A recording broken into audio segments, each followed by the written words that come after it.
All right, y'all. We give praise, esteem, and honor to the living Alahym, Yahushua HaMashiach this day. We're going to pick this up in John chapter 5, verse 39. Search the scriptures, for in them you think you have eternal life, and they are they which testify of me. And you will not come to me that you might have life. I receive not honor from men, but I know you, that you have not the love of Alahym in you. I come in my Abba's name, and he received me not. Another shall come in his name, him you will receive. How can you believe which receive honor one from another, and not the honor that comes from Alahym only? Do not think that I will accuse you, the Abba. There's one that accused you, even Moses, in whom you trust. Had you believed Moses, you would have believed me, for he wrote of me. But if you believe not his writings, how should you believe my words? All esteem and praise to Abba and Shamayim in the name of Yahushua HaMashiach. What's good, my G? You know what I'm talking about? So, we were talking about that thing in Galatians, right? And dealing with that since the other stuff we have been talking about. And it called me in mind, you know what? We need to shift. But not shift for any reason, but shift because we ended on Shabbat. Well, started on Shabbat or got in that direction. Shalom, brother Marvin, man. With the adoption of sons. So it clicked in my mind. It's time for us to come at the sons of God again, but this time from a different angle and perspective. Shalom, Mother Shalom. So that is what we're going to do. So we're going to go to Hosea chapter 1 and 1. And we're going to do it like this.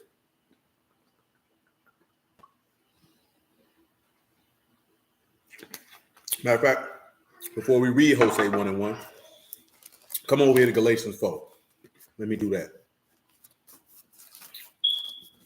Come on to Galatians 4 and 1. Let's do that.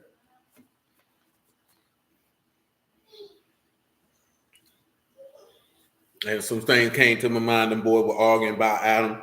And I said, we got some things. Then it came up in my memory, something we did with Adam 8 years ago. So we probably need to rehash that also, because we got some things to talk about. Like I told y'all the other day, man, by the grace of God,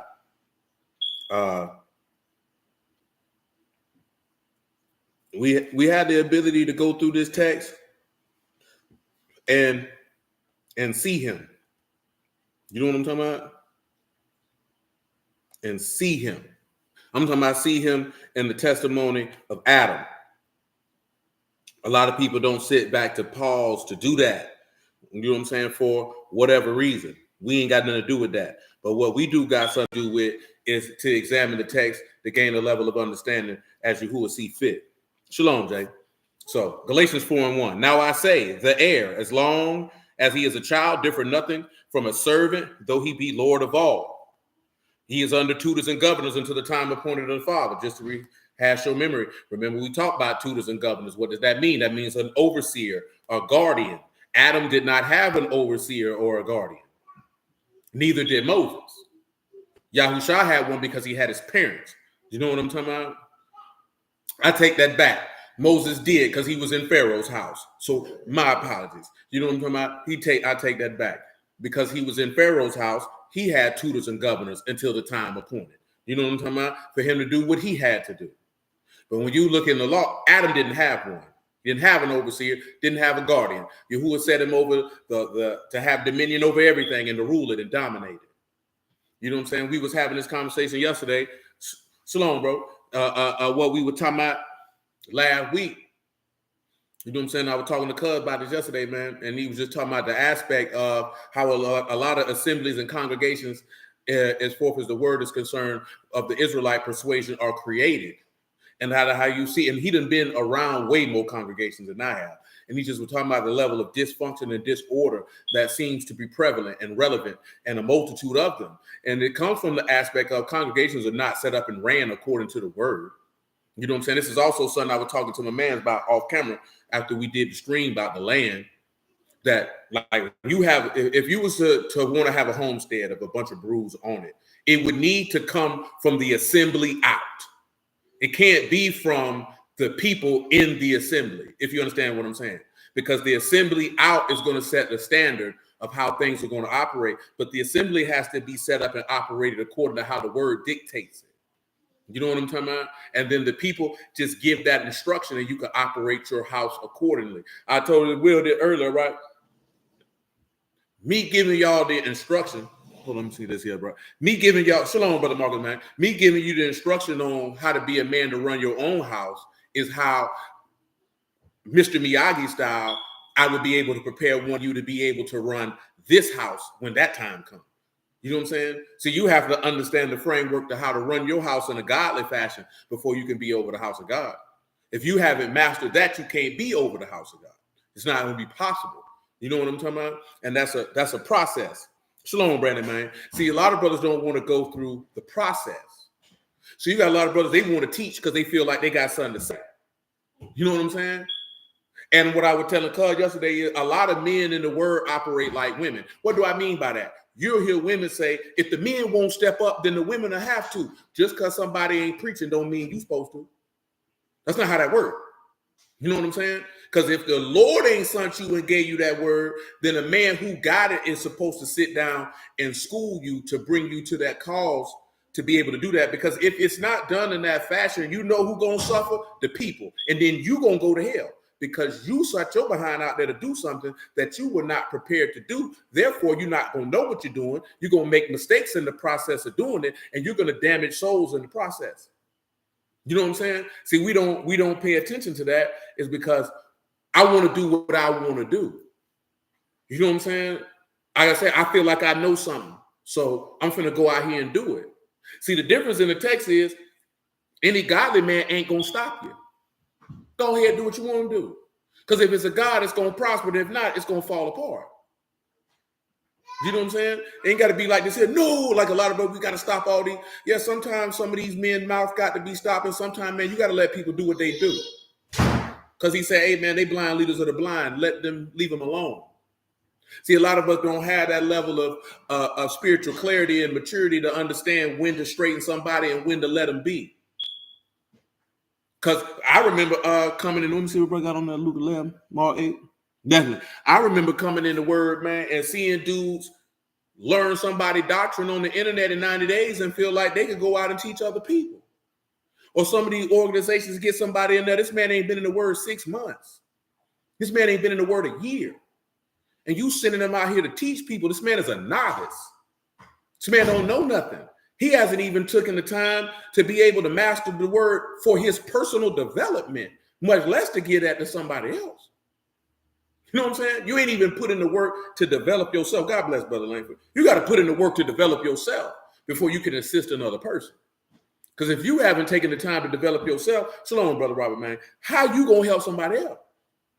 And what I was telling Cousin, I told Will there earlier too, man, when you look in the text, y'all know this because we done talked about this numerous times over the course of the years, man. The book gives you the qualifications for a pastor. Most men won't fit them. But I won't even say most men won't fit them because of the blamelessness. Most men won't fit them because they're not skilled. You're not even skilled enough to teach the word to actually be an overseer over other people's souls. You ain't skilled enough. See, I'll read that to you in a minute. Let me just finish this here, man. Verse 2, Galatians 4, man. He said, but it's under tutors and governors until the time appointed of the Abba. Even so, when we were sons, we were in bondage under the elements of the world. But when the fullness of time was come, Alahym sent forth his son, made of a woman, made under the law, to redeem them that were under the law, that we might receive the adoption of sons. And because you are sons, Alahym has sent forth the ruach of his son into your hearts, crying, Abba. Wherefore, you are no more a servant, but a son. And if a son, then an heir of Alahym through a Mashiach. How that boy say sending them out there on dummy missions like OG Bobby Johnson's son. You ain't lie. Come to Romans 8 before I hit the 1 Timothy 3, man. I might read Titus also. Romans 8, man. 8 and 6. You know what I'm saying? Like we had to look at that, man. Shalom, Brother Shaul, because we don't pay attention to that because like we was looking at last week. Boy, if you teaching the word, boy, you got to give account for everything you taught and everything you said to every soul you taught it to. You know what I'm talking about? And if you taught these people something incorrect, yeah, that person gonna die in their sins, but that person blood gonna be on you too. Shalom, bro. That person blood gonna be with you too, man.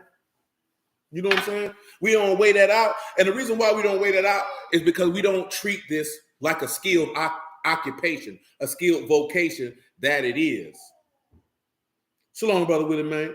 You know what I'm saying? We don't. let me tell y'all something, man. To preach the word to people, more specifically to be over a body of believers, that takes a level of skill. You know what I'm saying? So I was telling brother earlier, when you look at the Lord, right? He started preaching, he was about 30. You know what I'm saying? Now, of course, we don't know the age of the apostles, but you can look around it. They probably was in the same age range. The reason why I mentioned this here, because when I was talking, because he was talking about he don't believe a 20-year-old man should be over a congregation. And I agree with that wholeheartedly. A 20-year-old man could be a minister or a deacon. We know that because of Timothy. He was a young man. How young he was, I don't know. It doesn't specify. You know what I'm saying? But he wasn't over a body of believers because, as you can see, or we'll read in a moment if you're not familiar, somebody who's a pastor, which for some reason I find it odd that so many brews have a problem with scriptural titles. You know what I'm talking about? When this man told you in Jeremiah 3:15 that he would give you pastors according to his heart that would feed you with knowledge and understanding, but yet you don't want to be a ra'ah, because that's what a pastor is. You're a shepherd. What do shepherds do? They oversee the flock. They watch over the camp. That's your job. You know what I'm talking about? See, well, and that's why I mentioned that to y'all last week. It's not the shepherd's job to meddle in people's private lives. It's not the shepherd's job to try to control people. I would tell my home the other day, y'all better not never come ask me for permission to do nothing. I know it's certain men, they have to ask for permission to do things in their life. I would be highly offended as a man if you came to me to ask me for permission to do something in your life. It's one thing if you came and you wanted my opinion on it, but you don't need to ask me for permission to do nothing. You're a grown man. You don't answer to me. You answer to Yahuwah. That's not my job. You know what I'm saying? And I mean that. I would be highly offended if you came and asked me for permission to do something. I would take that as disrespect, that you don't even respect yourself enough as a man to be able to know that you can make decisions as a man. I'm not your daddy. You know what I'm talking about? Don't ask me for permission to do nothing. You know what I'm saying? That's man. I don't rock with none of that. You say they don't take that leadership position serious. There's more face value, but it is Alahym, please, the word that, yeah, most definitely. Absolutely. Hey. Hey, somebody get her, please. I am not able to deal with that. She couldn't start showing out.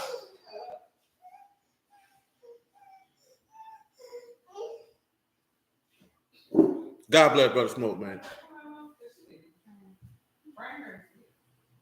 You know what I'm saying? So you got to think about it. And I'm telling you this because I noticed that it's certain people, they got to ask for permission to do things. Don't ask me for permission to do nothing. You know what you're supposed to do. You know what you're not supposed to do. Now, if you need clarity, if you feel like that situation is difficult for you to judge, yeah, come holler at me. That's nothing. That's not a big deal. But don't come and ask me for permission. Can I do X, Y, Z? Because I'm going to tell you to get out my face. You're a grown man, bro. You're a grown man. You don't ask me permission to do nothing. Because you know why? You got a wife and kids, man. What that signal to them that they see their daddy asking permission from another man to do something as a man? I will not allow it. Not around here. We don't do that. If somebody feels like I'm wrong for that, I don't care. You're a grown man. Be a man. You know what I'm saying? You don't need my permission to do nothing. You know what I'm saying? And I say that because when the time comes, shalom, man. When the time comes for y'all to facilitate this same vocation, I need you to make sure that you have that same mentality, man. You know what I'm saying? That you just overseer and a guide to men's souls. You're not their ruler. You know what I'm saying? That's not how that works. You know what I mean? But I say for a young man, his job is to be under the pastor. He can still administer the word to people, but he is not the overseer of the souls of the people. Oh, amen, man. Amen. Same to you, man. You know what I'm saying? So just keep that in mind. Romans 8:6. For to be carnally minded, death. But to be spiritually minded, life and shalom. Absolutely. Absolutely. This is definitely not a competition. A lot of brothers do have that problem in this particular way also, that they believe this is a competition. I'm not competing with nobody with the word of Yahuwah. You know what I'm saying? Like, dude, like this here, I don't care how many people come around.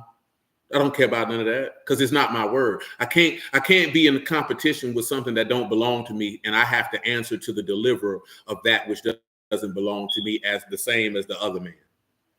If we all got to stand before the judgment seat of a Mashiach to give account for the deeds that's been done in his body, there's no way that I can be in competition with you. The only thing we're supposed to be doing is gathering and not scattering. That's the only objective. And I ain't looking at you talking, I gather more souls than you. That's weirdo stuff. That really shows deficiency in yourself as a man, as it pertains to your self-esteem, your self-validation, your self-respect, and your self-worth. That means you have mental and emotional issues that need to be dealt with expeditiously by a trained professional. You know what I'm saying? Like straight like that. I'm not being funny, facetious, or nothing. I'm dead serious about that. That is not the proper conduct for a grown man, much less a grown man who want to be the leader of men. It's not. It's absolutely not. And see, we see this stuff and dudes don't say nothing. So this is why this stuff permeates. Because a lot of the men who in this word, they got mental and emotional problems stemming from whatever instances or occurrences that they have experienced in their life, and they not dealing with them. They're not dealing with them. And people notice, and we think that's cool that you know that this man has mental and emotional issues. Man, do you not understand if you following or feel for man, you subject to his fears? You know, if you following a man who got low self-esteem, that you subject to that which he doesn't feel secure of in himself? Do you know if you feel it following a man who is not validated within himself and validated Yahuwah, that you subject to his desire for validation? You subject to all these frailties and weaknesses that this man possesses, and therefore it will be destructive to your soul. Do you know if this man got any type of bitterness or malice in his heart, that you going to be subject to that because he was upset what happened to him in another congregation? Now you going to be subject to that, and that's going to destroy you. You got to pay attention to that. You know what I'm saying? Like, and when I say that I'm talking to the men, you got to pay attention to that and let a brother know, hey man, you need to go talk to somebody, bro. But see, we can't do that because a lot of men ain't taking the time to actually develop themselves wholly as a man. This is why from time to time, not as often now as it was previously when y'all were in a younger state, you know what I'm saying, as forth as your age, the course of life, that I had those conversations with y'all mainly off camera. And that's why I mentioned some of these things when we on camera. Because as a man, you have to look yourself in the mirror and self-assess the things that you dealt with in your life, which is really causing you not to come to the fullness in the Mashiach that you desire to come to. Because you got stuff in you that you're not dealing with because you think because you keep some laws or you know some information that is going to cover up the brokenness or the emptiness or the void that actually exists within you from the things that have happened to you in your life.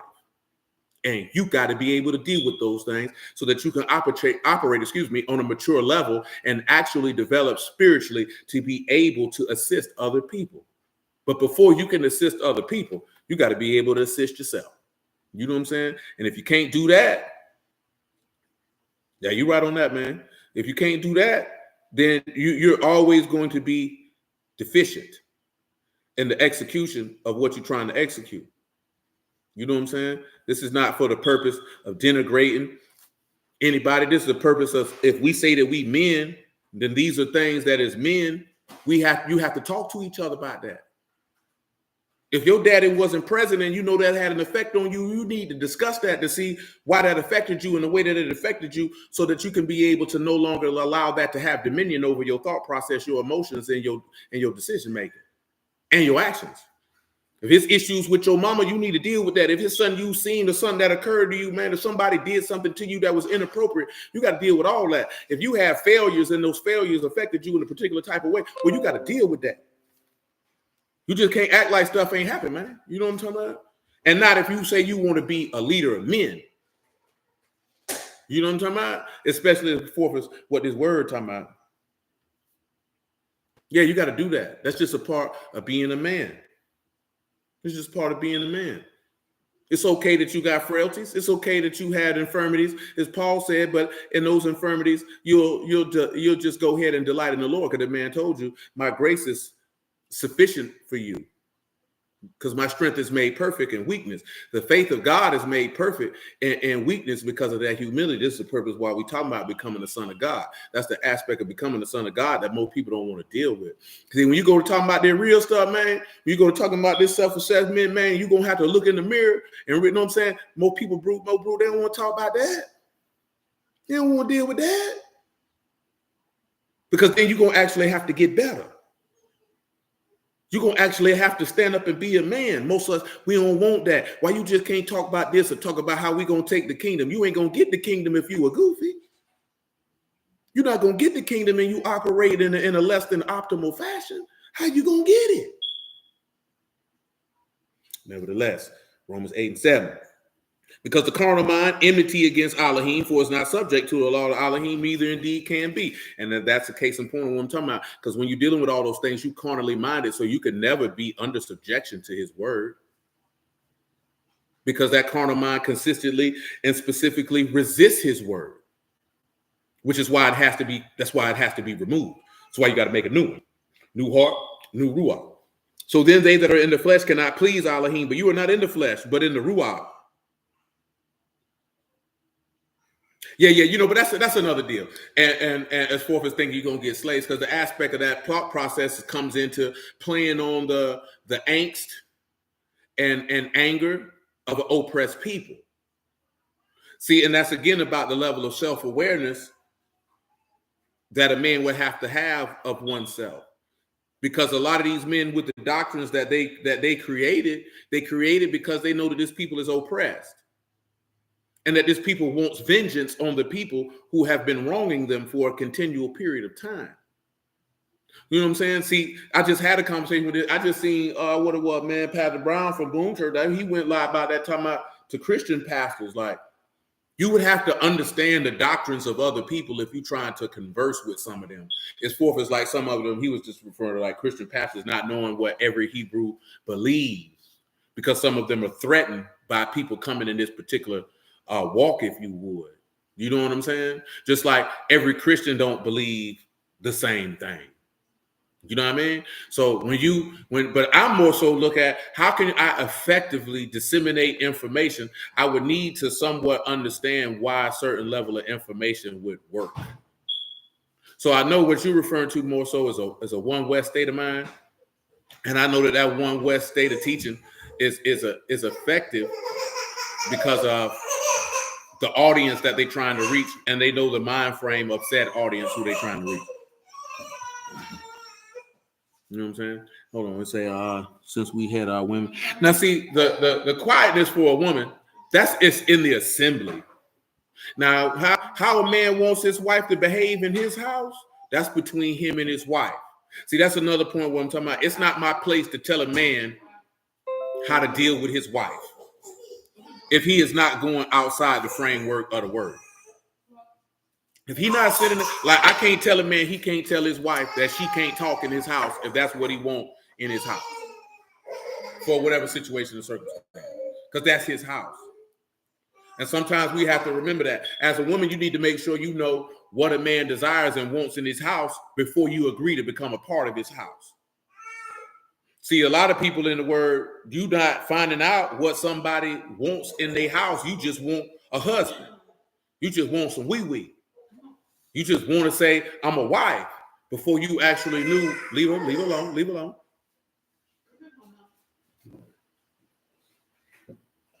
I hope it gets stuck on your forehead. Nobody don't care nothing. Look at you. You're embarrassing yourself.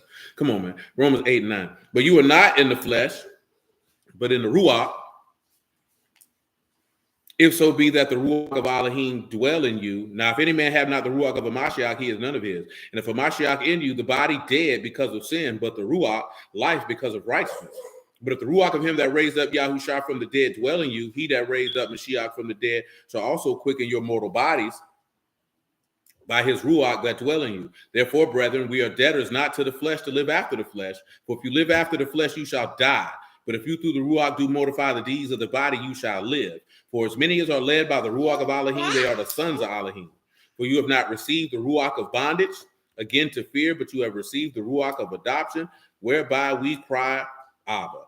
The ruach itself bear witness with our ruach that we are the sons of Alahym. And if sons, then heirs. Heirs of Alahym, and joint heirs with a Mashiach. No, you ain't got no shirt on.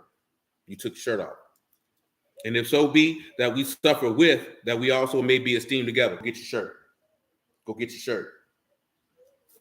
Nobody don't care because you get mad. You want to disrobe. Say they don't have to really leave for real. Yeah, I mean, indeed. But come over to 1 Timothy chapter 3. And then we'll move on from that and get to this book of Hosea. Go get your shirt. All right. Watch what I do. Well, Gil, come over here to Titus 1 because I'm closer to Titus than I am to Timothy at this particular time. And I'll just deal with that there. Titus 1 and 5.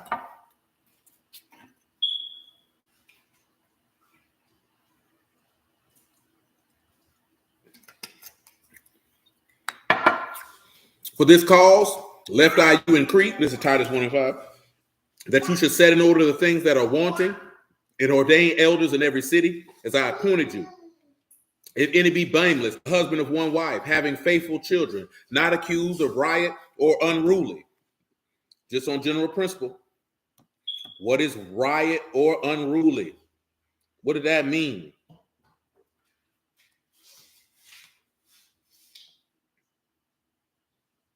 Of course, y'all already know that blameless is ankakletos. That cannot be called into account. Unreprovable, unaccused, blameless, irreproachable, which means that he cannot be dishonored. You got faithful children. Pistos, trusty, faithful, shows themselves faithful in the transaction of business. That can be relied on. Also, see, that husband of one wife get a lot of these boy tripped up too, man, because, you know, some of these boys believe in having 3-4 wives, but then they want to be a pastor. You know what I'm talking about? See, if you be honest with him, if you be honest about it, man, if we took that word, man, and ran that word next to a lot of dudes, they'd be disqualified from their position because they don't qualify for it, according to the word, not according to what I wanted to be. Because you can't be no pastor and got 2, 3, 4, 5 wives. The book say you condemn. So if you got 2, 3, 4, 5 wives and you say you a pastor, I know God ain't sent you. I don't care who like you. I don't care how many people follow you. I see text. I see what you're doing. I know you don't line up. I'm not listening to you. I ain't got to go on no campaign talking about you or none of that. I ain't finna listen to you how you gonna break that down or none of that, because I already know God ain't with you and you ain't no pastor. He ain't told you to do what you doing. See, our problem is you want to come up with a way to justify somebody because you like them and they don't line up with the book. There's nowhere in the world that you could tell me you are ordained pastor of God and the book say you can only have one wife if you're going to be in that position when the chief shepherd only got one wife. So you mean to tell me that you ain't going to line up with the man who sent you? You's a fat-faced liar, you bald-headed bastard Jew. Because we already know from Ezekiel 37, that man said he going to take the stick of Joseph and the stick of Judah and make them one. That's why he said, hey, man, it'll be one shepherd. He told you that repeatedly. It'll be one house. The chief shepherd got one wife. So how you got more than one, my nigga? How that work? How you got more than the man you work for? Okay, take it, do what you want to with it. You know what I'm talking about? So listen, he said that they're not accused of riot or unruly. Well, what's a riot? That's a prodigality, unsavedness, excess, riot, an abandoned, a dissolute life. That means you're churning out here getting drunk, playing, tricking off with hoes, nigga. That's what that means. Oh, they unruly? What that mean? Oh, that mean they unsubjected, they disobedient. They cannot be controlled. They insubordinate. They disobedient. So your children don't listen? They out here doing whatever they want. You can't be no pastor. It's not how they work. How you gonna be over the house of God? You can't even get your children to listen to you. Your children don't even obey you. Your children don't even respect you. How that gonna work? Now he say a bishop must be blameless as the steward of Alahym, not self-willed, not soon angry, not given to wine, no striker, not given to filthy lucre, but a lover of hospitality, a lover of good men, sober, just, kadosh, and temperate, holding fast the faithful word as he has been taught, that he may be able by sound doctrine to both exhort and to convince the gainsayers. See, that's a conversation that we don't like to have. Somebody who's been a pastor, man, that man been taught the word. That means he know it. He know it. Let's come over here to 1 Timothy, man. Timothy 3 and 1, man, and we roll on out of here. And get the Hosea chapter 1, man, make it do what it do. This a true saying, if a man desire the office of a bishop, he desire a good work. A bishop then must be blameless, the husband of one wife, vigilant, sober, of good behavior, given to hospitality, apt to teach. Apt to teach means skilled. You got to be like Ezra, man. You got to be a ready scribe. You got to be skilled. You got to be nice. Every scribe which is instructed into the Malkuth for Shamahim is like a householder, will bring forth out of his vessel things new and old. You got to be nice with it. I was telling little brothers yesterday, most of the things that get taught to our people, man, is more inclined of proving somebody's doctrine wrong. Whether it's a Hebrew doctrine, whether it's a Christian doctrine, most of the time is spent on, I'm finna cut up somebody's doctrine. That is not of Yahuwah. Yahuwah ain't never sent nobody to cut up nobody's doctrine. See, that don't benefit and profit the people. That man say his word is like a, let's just come over here to Jeremiah 23. Let's just do that. I ain't gonna talk about it.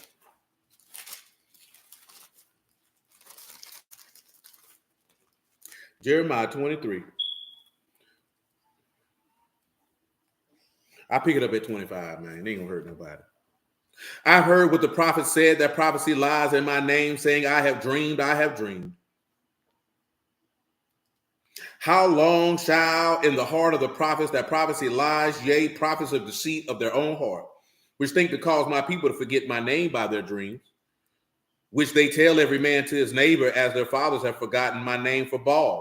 The prophet that have a dream, let him tell a dream. He that have my word, let him speak my word faithfully. Notice that he said, he that have my word, let him speak. See, we done got on stuff that we want to preach about, oh, the nation's going to fall and all this type of stuff. You're not giving to the people what the people need. See, I didn't read this particular passage, but right here in verse 18, in this same chapter, he said, for who have stood in the counsel of Yahuwah, so have perceived his words and have marked his word and heard. See, a lot of us don't sit back and realize, man, that if you speaking this man's word, the words that you speaking should be turning the people from their evil and wicked ways. It should be producing something in the people that is a manifestation of godliness. You dig? So let's come back over here to what it is, verse 29, Jeremiah 23. But that's that matter of fact, here go to verse right here. Let me read verse 21 in this same chapter. He said, I have not sent these prophets, yet they ran. I have not spoken to them, yet they prophesied. But if they had stood in my counsel and caused my people to hear my words, then they should have turned from their evil way and from the evil of their doings. See, that's what we're not doing, because we don't want to deal with that. And you know why? Because usually the person who preaching to the people, he ain't turned from his evil ways. So he don't want to have that conversation. That's why he told you, judge not lest you be judged. You can't be preaching on Sunday and you doing the same thing. Look at verse 29, man, Jeremiah 23. Not my word like a fire, saith Yahuwah, and like a hammer that break the rock in pieces. See, we're not doing that. You know what I'm saying? Like I done told y'all before, like I don't be following what niggas preach because I don't care. As the Lord told the apostles, man, he said, he that is with me can't be against me, and he that gathereth can't scatter. So if somebody preaching the word to gather souls to Yahuwah, then pray be to Yahuwah. I'm not around here scoping, looking for it, and let me cut up this false doctrine. How that benefit y'all? Y'all don't care about that. Y'all don't know about that. And that's how you get in a cycle of perpetual carnality. You'll never get to the aspect of actually being declared to be a son of Alahym, because you'll never get the information to become a son of Alahym, because all you worry about is proving somebody wrong. You know how many brews spend all day and time worrying about proving a Christian wrong? What's wrong with you, nigga? How you saving the soul trying to prove somebody wrong? That's retarded. So help me understand, Pastor Dow has several wives. Is he in? I started to call his name, but this is about souls. I was considering Bennett because he's close to my location. Shoot. All you got to do, Emma, look at the text and see what the text say. You know what I'm talking about? Because if the text say a pastor can only have one wife, then all you got to do is look at that person, and look at the text, and do they line up with that? That's all we can do. It's nothing personal. It's nothing personal. That's all we can do. What does the word say? And if the word say one wife and a man got five, shoot, thank you, who and the word and he got five, he don't line up with the word. You know what I'm talking about? And that just is what it is. Some people will take that personally because they like certain people. You know what I'm saying? Now, the man she mentioned, I don't know that man, so I don't have no dog in the fight. I can't. That's something I don't understand with people. You can't dislike somebody you don't know. I don't care what he doing.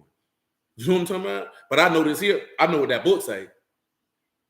And that's what I got to go with. I can't go with no personal feelings. I can't go with I like this person. I can't go by nothing other. What did this book say? Because we supposed to go with the word. And I want to say this here, man. With a lot of our people, man, in this particular dispensation of time, we care more about groupthink than what the word say. What does the word say? You know what I'm talking about? I don't care what everybody else doing. I don't care who disagree with it. What does the word say? You know what I'm talking about? Because that's what Paul say in Romans 3, right? Let Alahym be true and every man be a liar, that you might be justified in your sayings and justified in your doings. Because we got to line up with the word.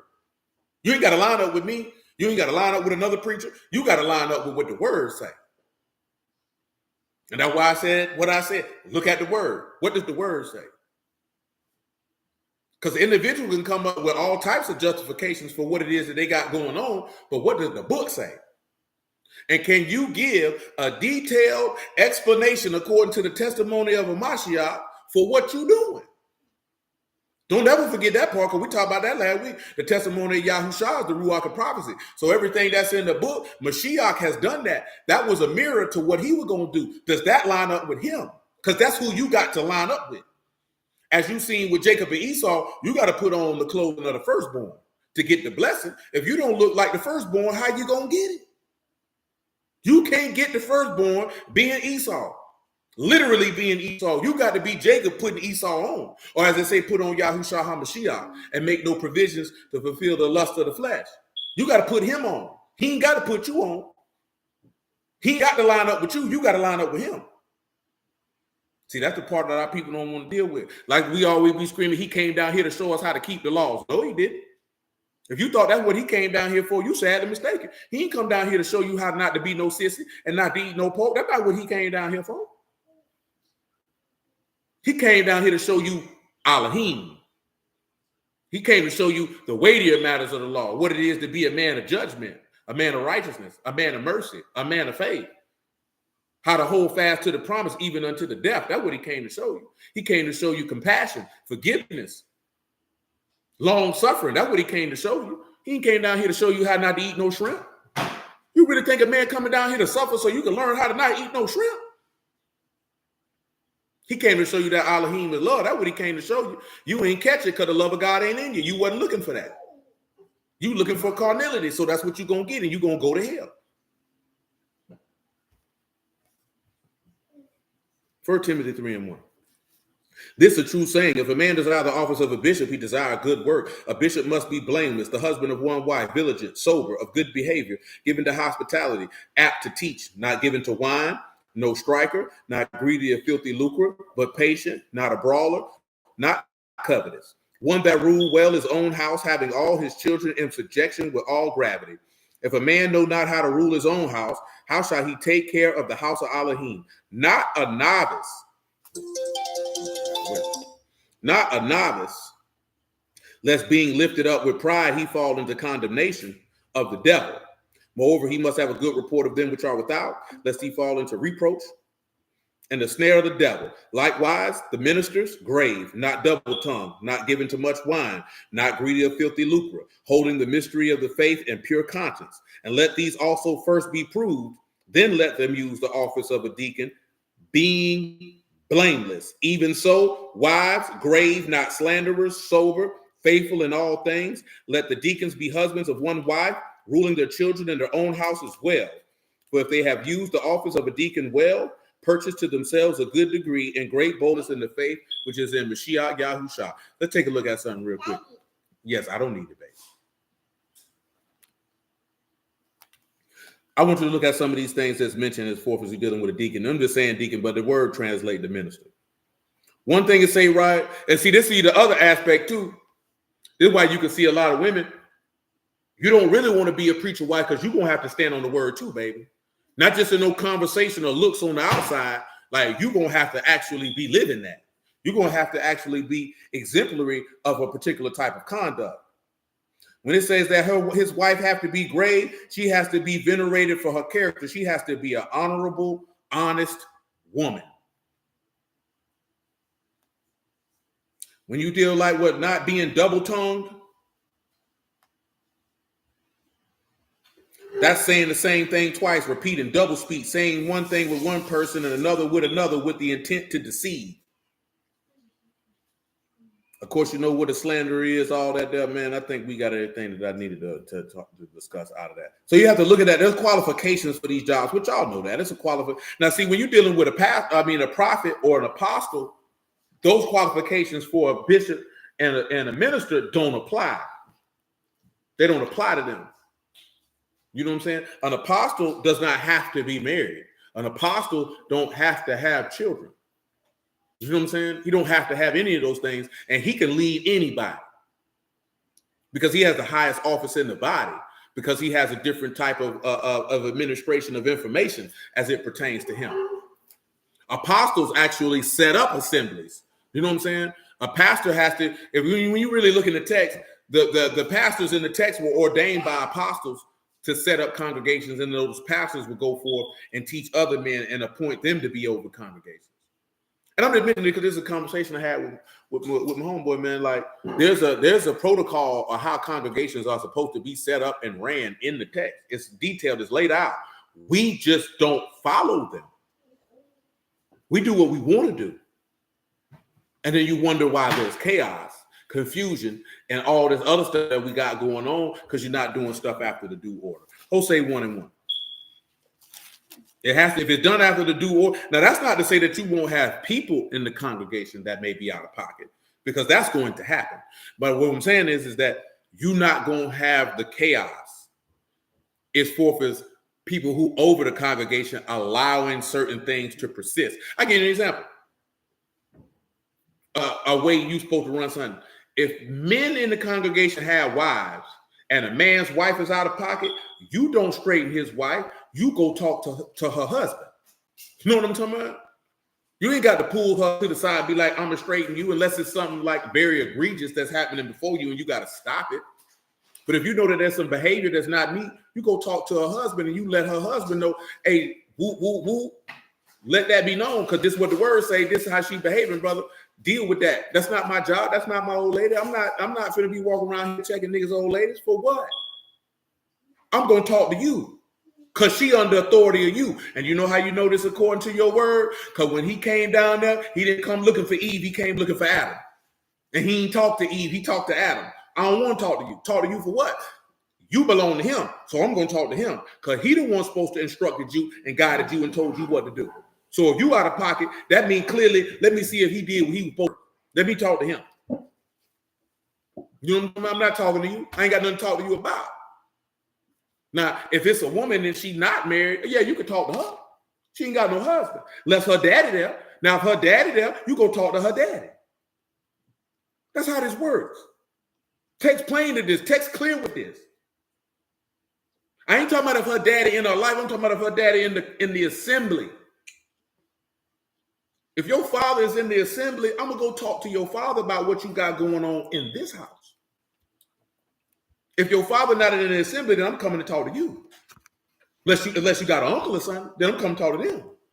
Or unless you under the subjection of your older brother, then I'm coming to talk to him. I'm not coming to talk to you. I ain't got nothing to talk to you about. As a man, if you over a congregation, you don't sit down and correct another man's wife. You go to her husband. You talk to him. Let him deal with that. That's how that works. You know what happens with that? Cut down confusion. Won't be no pressure. Won't be no beef. It won't be nobody like, man, you ain't got no business straightening my wife. That's how all that, you kill all that. All that won't happen. And the book lay all this out. We don't pay attention to none of that because you want to do what you want to do. You know what I'm talking about? I done heard people talking about chaperoning people. I ain't chaperoning no grown person. You chaperone young people. I'm not chaperoning no 25-year-old woman, no 30-year-old woman. Shalom, Sister Mika. I'm not doing that. You know to keep your legs closed and your penis in your pants. I'm not doing that. Y'all grown. You know what to do. Because you know what? You ain't got the answer to me. You got to answer to Yahuwah. Because if you don't respect Yahuwah, you ain't going to respect me. See, that's what a lot of brothers don't realize. Remember he told Ezekiel that? He said they're not going to hearken to you because they don't listen to me. So I know if you ain't going to listen to God, you don't listen to nothing I say. And that's fine. It's your soul. Do what you want to with it. But you're not going to be able to say you weren't told. Like I said, remember what your law say. We are not supposed to rule over one another with rigor. There's a way that you can lead and direct people without trying to lord over them and dominate them. There's a way to do that. Most people, what's the word I'm looking for? Most people believe that domineering coincides with leadership in a congregation or assembly from what they perceive happens in camps or in churches. So they believe that's what, but that's not how the book say to do it. It's not how the book say he that ruleth amongst men must be just. That's what the book say.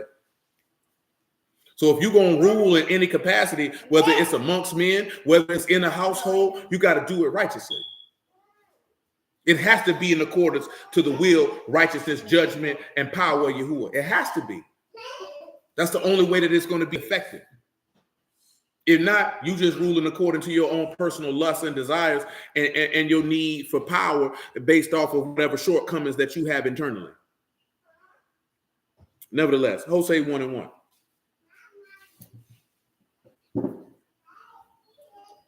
The word of Yahuwah that came unto Hosea the son of Beri in the days of Uzziah, Jotham, Ahaz, Hezekiah, Malach of Yehuda, and in the days of Jeroboam, son of Joash, Malach of Yasharal. So let me ask y'all this here. So when Hosea was prophesying, who else was prophesying during his time? Who else was prophesying during the time of Hosea? Remember, Hosea was in the northern kingdom. So I want you to look at the kings. I want to see if you all can remember. You got Uzziah, Jotham, Ahaz, and Hezekiah. Who else was also prophesying during this time?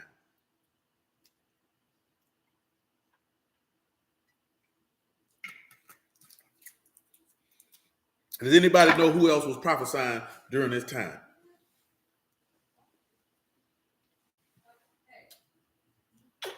If I say what I want to say, I'll give it away.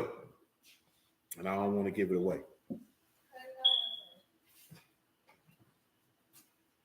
Can anybody tell me who else was prophesying during this time? Those kings are your clue into knowing what prophet were prophesying during that time. Uzziah, Jotham, Ahaz, Hezekiah. You say Amos? Solomon? No, Solomon was had been deceased. I'm not sure. Amos, let me see if Amos was around that time. Amos was in the northern kingdom. Yeah, Amos was during the time of Josiah and Jeroboam. That is permissible. There it is. Brother Marvin got it. Sean got it. That's what we were mainly looking for, Isaiah. But Amos definitely was during that time. I think Ezekiel was after them, Sister Mika, because he came in after Zechariah when they went to Babylon. So Ezekiel is after Jeremiah. It's kind of like to a certain extent, Jeremiah passed the baton off to him, if you would want to use that type of verbiage, because Ezekiel's prophecies was while they were in Babylon. Jeremiah was the prophet that was a lot of the prophets that you see in the text were all prophesying at the same time. You know what I'm saying? Just some of them that were in the northern kingdom. Micah, Amos, Hosea and Amos was in the northern kingdom, and Micah was in the southern kingdom, and Zechariah wasn't too far off from their time period either. And of course, Daniel is close to the time period of dealing with Ezekiel because they were in Babylon. Hosea 1 and 2. The beginning of the word of Yahuwah by Hosea. And Yahuwah said to Hosea, go take unto you a wife of whoredoms and sons of whoredoms, for the land of committed great whoredom from Yahuwah. So he went and took Gomer. So remember, right? He telling this man to go marry a hoe. Which y'all know that.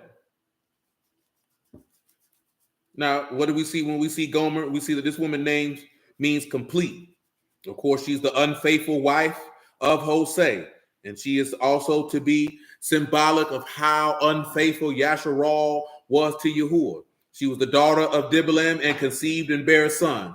And Yahuwah said unto him, call his name Jezreel, for yet a little while I will avenge the blood of Jezreel upon the house of Yahuwah, and will cause to cease the Malkuth of the house of Yasharal. Now, with Jezreel, you have Alahym souls. This is what it means. And he said he gonna avenge that blood. Now let's pause and let's take a look at something, since we talking about Alahym souls, from something that we had to put back out there from something we dealt with 8 years ago. So let's swing on around here to John chapter 7, verse 37. And then John 12. We're going to do two things at one time. Kill two birds with one stone. John 7 and 37. In the last day, that great of the feast, Yahushua stood and cried, saying, if any man thirst, let him come unto me and drink. He that believe on me, as the scripture hath said, out of his belly shall flow rivers of living water. But this spake he of the Ruach, which they that believe on him should receive. For the Ruach HaKodesh was not yet, because that Yahushua was not yet esteemed. Now, I want you to hear that. I want you to come over here to John 12 and 21. 12 and 20 is fine. John 12 and 20. And there were certain Greeks among them that came up to worship at the feast. The same came therefore to Philip, which was of Bethesda of Galilee, and desired him, saying, Sir, will we see Yahushua? Philip come and tell Andrew, and again Andrew and Philip tell Yahushua. And Yahushua answered, saying, the hour is come that the son of Adam should be esteemed. I want y'all to keep this in mind about the son of Adam, right? I seen a brother mention this. He was like, Ezekiel was called the son of man. Y'all should already know this here, right? Why is Yahushua calling himself the son of Adam? You know why he calling himself the son of Adam? Who can answer this scripturally? Why he is calling himself the son of Adam? You can put this up here. I'll move on. If nobody don't put it up there, then we'll come forth and answer it. But scripturally, you should be able to know why he calls himself the son of Adam. Why Ezekiel is called the son of Adam. But let's continue. Verse 23. And Yahushua answered them, saying, the hour is come that the son of Adam should be esteemed. Truly, truly, I say unto you, except a corn of wheat fall into the ground and die, it abide alone. But if it die, it bring forth much fruit. Yes, ma'am, it does mean that. Adam does mean man. Notice that he said, if the corn of wheat fall into the ground and die, it abide alone. Come over here to Genesis chapter 2. 2 and 20. Now, remember, we're dealing with two things, right? Galatians 3 and 13, he redeemed us from the curse of the law, curses every. Not in that instance of why he's called the son of Adam. Genesis 2 and 21, actually, not 2 and 20. Yahuwah Alahym caused the deep sleep to fall upon Adam. So you can see, except a man die, he abide alone. But if he die, he bring forth much fruit. And he slept, and he took one of his ribs and closed up the flesh instead thereof. And the rib which Yahuwah Alahym had taken from man made he a woman, and brought unto her the man. And Adam said, this now, bone of my bones, flesh of my flesh, she shall be called woman, because she was taken out of man. Therefore shall a man leave his father and his mother, and shall cleave unto his wife, and they shall be one flesh. And they were both naked, the man and his wife, and were not ashamed. Now, you know why they were not ashamed? Because they had no sin. Now, see, we're going to get to that one anyway. Because remember what the book says, sin is a reproach to any man. That's why the bishop has to be blameless. He won't be ashamed. See, Paul, I think it's what it is, man. First John chapter 1, no, chapter 3. First John chapter 3. That's what I want. Just keep this in your mind real quick. First John chapter 3. Make sure that's what I want. Yeah, it is. First John chapter 3, verse 18. My little children, let us not love in word, neither in tongue, but in deed and in truth. And hereby we know that we are of the truth, and shall assure our hearts before him. For if our heart condemn us, Alahym is greater than our heart, and know all things. Beloved, if our heart condemn us not, we have confidence towards Alahym. Whatsoever we ask, we receive of him, because we keep his commandments and do those things that are pleasing in his sight. And this is his commandment, that we should believe on the name of his son, Yahushua HaMashiach, and love one another, as he gave us commandment. He that keep his commandments dwell in him, and he in him. Hereby we know that he abide in us by the Ruach, which he hath given us. That is important, the aspect of, he says, if our heart condemn us not, we have confidence. You understand? See, their heart didn't condemn them when he created them, because they were not ashamed. Their heart didn't condemn them until they sinned. See, I just heard brothers arguing about this, man, talking about you don't sin in the spirit, but you sin in the flesh. That don't even make common sense. You know what I'm talking about? But these are the things that we say in order to say that you always gonna sin. No, you're not always gonna sin. You don't have to sin. I don't know why this is so hard for brothers to realize you don't have to sin. Did you not notice that one of the aspects of being a pastor is you got to have self-control? And that's one of the fruits of the Ruach is self-control. You mean to tell me that you in the Word of God and the Word of God is in you and you can't control yourself? Come on, man. That don't even make common sense. Now let's look at Genesis 3 and 20. From Genesis 3 and 20 to Isaiah 12. He said, Adam called his wife named Eve because she was the mother of all living. Now remember, Eve came out of his side.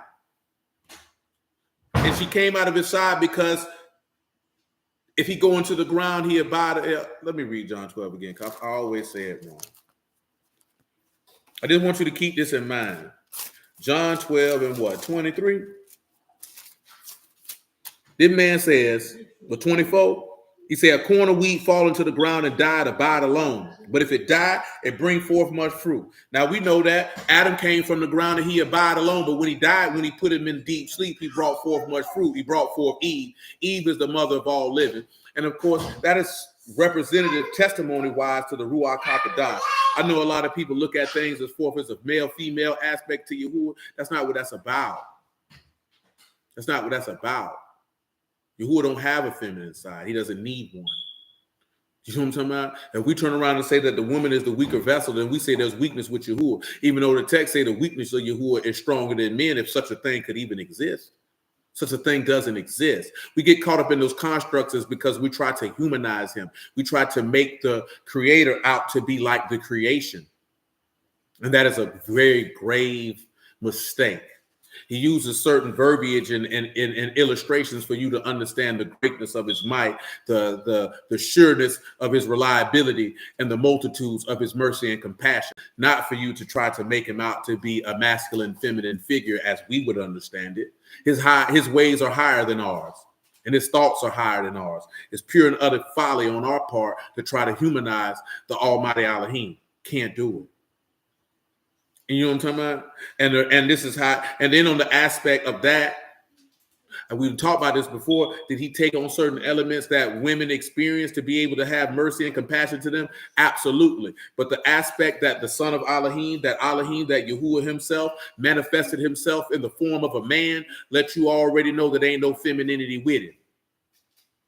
Because he showed you that when he manifested himself in the flesh. He manifested himself in the flesh as a man.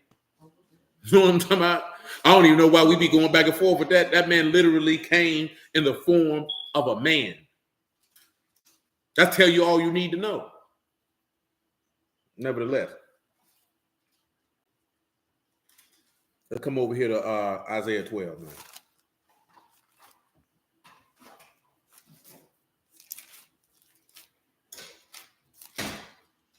The reason why that it'd be an issue for us is because we get caught up in it's the same way he said, man, don't make no images of me of beasts and all this type of stuff, because we want to try to limit him to the finite auspices of how our minds work. And you can't do that. You can't do that. And it's not even the aspect of he's a man, he's a woman, and all this stuff. I can, as a child, always seeing television shows that will always try to intimate that God was a woman. Now, of course, I wasn't cognitively aware at 5, 6, 7, 8, 9 years old of the goddess worship of antiquity. See, I was just talking with some brothers about this before we went live, because they were just talking about what is effeminate in the Bible. You know, effeminate in the text is a male temple prostitute. See, effeminate is not a female acting man, according to the word. An effeminate man, according to the text, is a man who in the temple selling his butt. You know what I'm talking about? That's why your law say don't bring the price of a dog into the temple of Yahuwah, because it ain't talking about no doggone dog. It's talking about a male temple prostitute. You know what I'm saying? But see, this is something that people don't talk about. They don't talk about it because they don't actually want to discuss how things in antiquity actually went down, that there was a multitude of sexual deviancy and perversion and degeneracy that was attached to the worship of these idol gods that were for the constructs of man. That also these idol gods had the constructs of male and feminine principles together. And when you try to integrate that into Yahuwah, you are bringing that which is abominable into the house of God. And this is how the degeneracy of sexual deviancy will begin to permeate, because now you'll start having booty bandits and carpet munchers going around in the house of Yahuwah. Because if you look in the text, there were a few kings that had to cleanse the sodomites out of the land. It just wasn't sodomites as forth as rump rangers. It was male temple prostitutes that were selling booty in the temple of Yahuwah. See, don't nobody want to talk about that. Yeah, that's what was going on. And your law told you, don't you offer me no money from no punk who was selling his butt. Don't you bring that in here. Oh, y'all think I'm making that up. Come over here to Deuteronomy, man, so y'all can know I ain't making that up.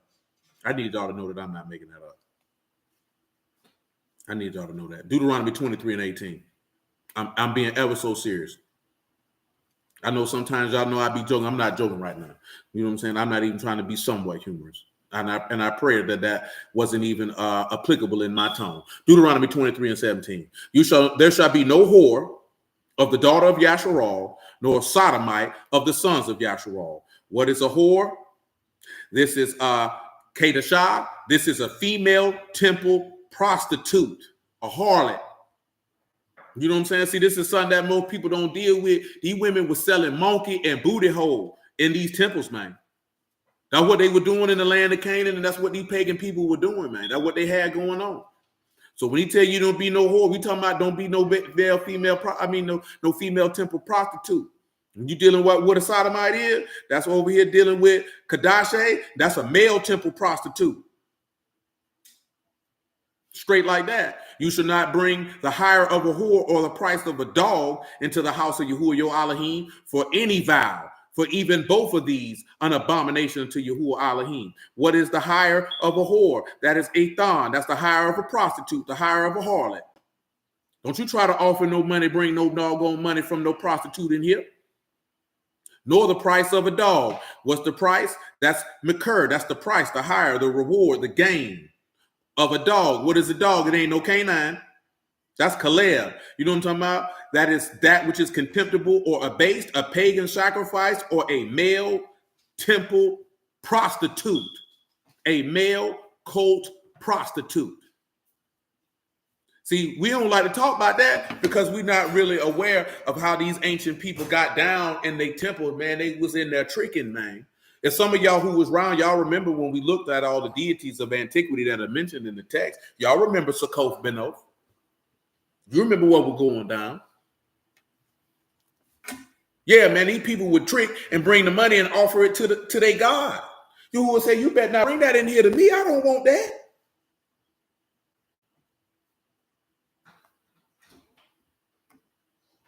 Come on, man. Let's go over here to Isaiah 12 and 1. And in that day, I didn't realize it's almost 9 o'clock. And in that day, Yahuwah shall say, oh, Yahuwah, I will praise you. You were angry with me. Your anger is turned away, and you comfort me. Behold, Alahym, my salvation, I will trust, and not be afraid, for Yahuwah, my strength and song, and has also become my salvation. Therefore, with joy shall you draw waters out of the well of salvation. Let's go to John 19 and 33.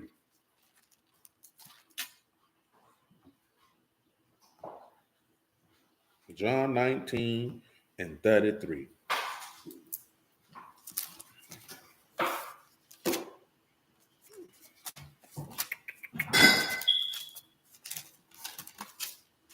John 19 and 33. But when they came to Yahushua and saw that he was dead already, they broke out his legs. But one of the soldiers with a spear pierced his side, and forthwith came there out blood and water. And he that saw bare record, and his record is true. And he know that he say true, that he might believe. For these things were done that the scripture should be fulfilled. A bone of him shall not be broken.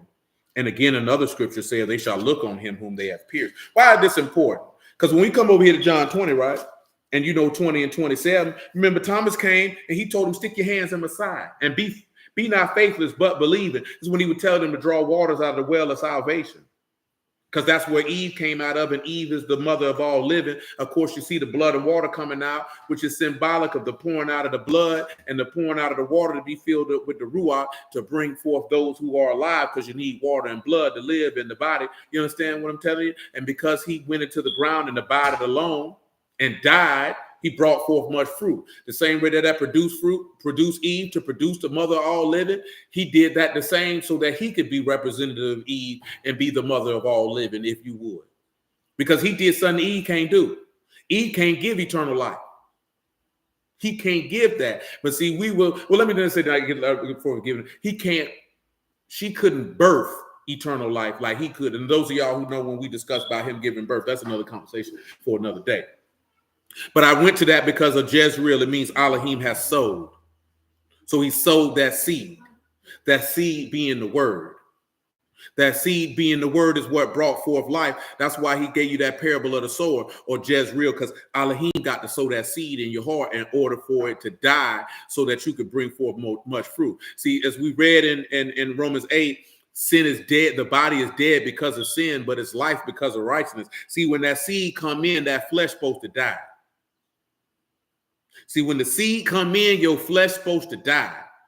Your lust supposed to die. That word's supposed to kill all of that. But that's not what's occurring. It's not occurring because we're not given the information of salvation to be able to pull that off.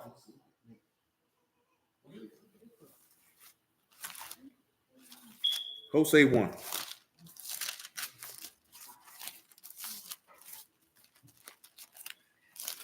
I need to finish Hosea 1 before we get out of here. If I can get there. Now, see, I remember a long time ago, man, my homegirl be like, it's a lot of stuff, right? And I get it too. A lot of people look at, well, what about the women? Where do the women fit in? See, we got to start worrying about where you fit in and fit in where Yahuwah wants you to fit in. You know what I'm talking about? Because it's not that the man is greater or the woman is lesser. It ain't got nothing to do with any of that. It's got to do by how he want his shop ran. That's our biggest problem. Because like I say, we bring the carnality of our thoughts and how the world works to him, and he don't operate with that. Because the things that you care about, he don't care about that. That man said there's neither bond nor Greek nor male nor female in the Mashiach, because he called their name Adam, which we're going to get to that in a moment. The man came from the woman is man's esteem. So it was man's job to watch over her. It's her job to honor and reverence him in the facilitation of the mystery of Alahym, as that man come from Yahuwah. So it's Yahuwah's job to watch over man. It's man's job to serve Yahuwah. But see, we don't want to actually show the framework of the Malkuth of Alahym, the righteousness of Alahym, the manifestation of the mystery of Alahym. You want it to be how you want it to be. That's not how this works. So when we say that, you don't really want the kingdom of God, because you don't even want to manifest it in the framework that he set it up, because you can't even see the mystery in it that Eve is representative of man. To him, you literally come from Yahuwah. You literally supposed to have your desire to Yahuwah. Yahuwah literally rules over you. So when a woman actually is that grave and honorable woman, like we read in Timothy, she's a literal manifestation of the kingdom of God. When a man come across her and her husband, and they would be convicted in their own ruach that truly these are the people of God and I ought to repent. But you're too proud, arrogant, and retarded in your mind to understand the facilitation of his righteousness, because you caught up in a gender war that sinners participate in.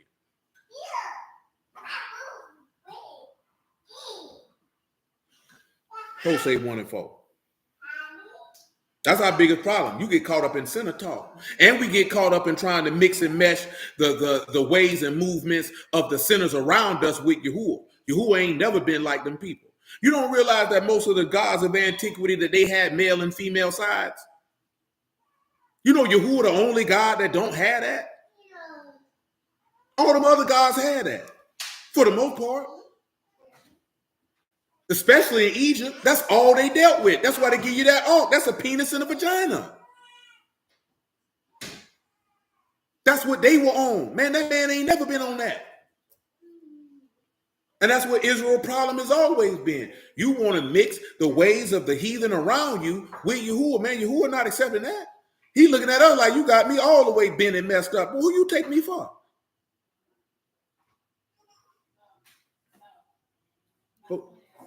Hosea 1 and 4.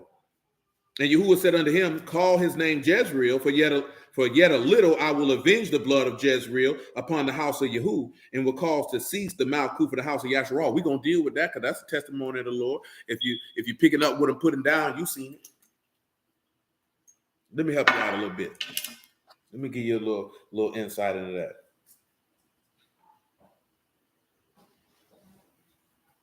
Now, I could go into the names. I don't really have to. Preferably, you should be able to see that off the top. But if you're dealing with Yahuwah, of course, that is Yahuwah is he. And he was a king over the northern kingdom. You know what I'm talking about? He killed Omri. So he said he's going to avenge the blood of Alahym's soul. You don't realize that that's representative of the scribes and Pharisees. Wanted to overthrow the Lord. He said, I'm an avenger. And then he's going to cause that kingdom to cease. You know, Yasharal kingdom was over with after they killed the Lord. I hope y'all know that. Even before that happened, boy, that was a wrap once you did that. Boy, you killed God. You think you finna keep on ruling? You out your rabbit mind. But let's continue. And it shall come to pass at that day that I will break the bow of Yasharal in the valley of Jezreel.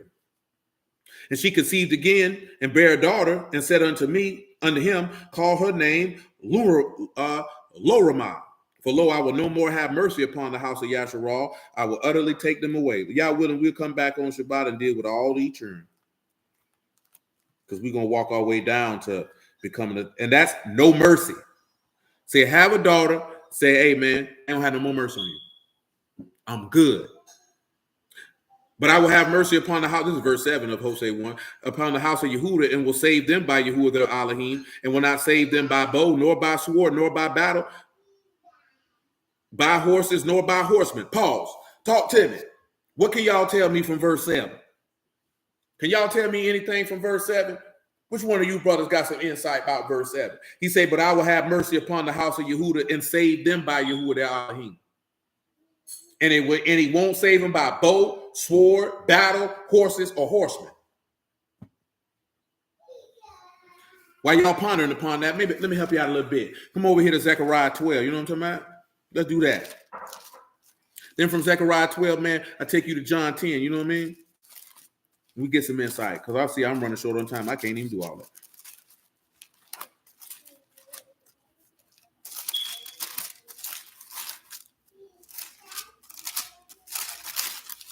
You come over here to Zechariah chapter 12, you dig? Verse 6. Yeah, verse 6 is fine.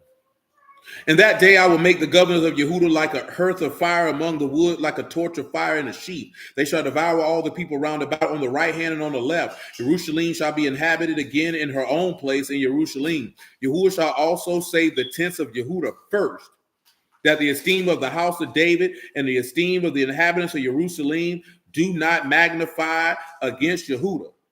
And that day Yahuwah shall defend the inhabitants of Jerusalem. He that is feeble among them at that day shall be as David, and the house of David is Alahym, as the Malachim of Yahuwah before them. It shall come to pass in that day I will seek to destroy all the nations that come against Jerusalem. Notice that he said he'll save the house of Judah first, and that the weakest among them would be as the house of David, and David would be as who? As God himself. So now when you look at that, and he told you that he would have mercy on Judah, but they wouldn't be saved by bows or battle or anything of the sort. John chapter 10.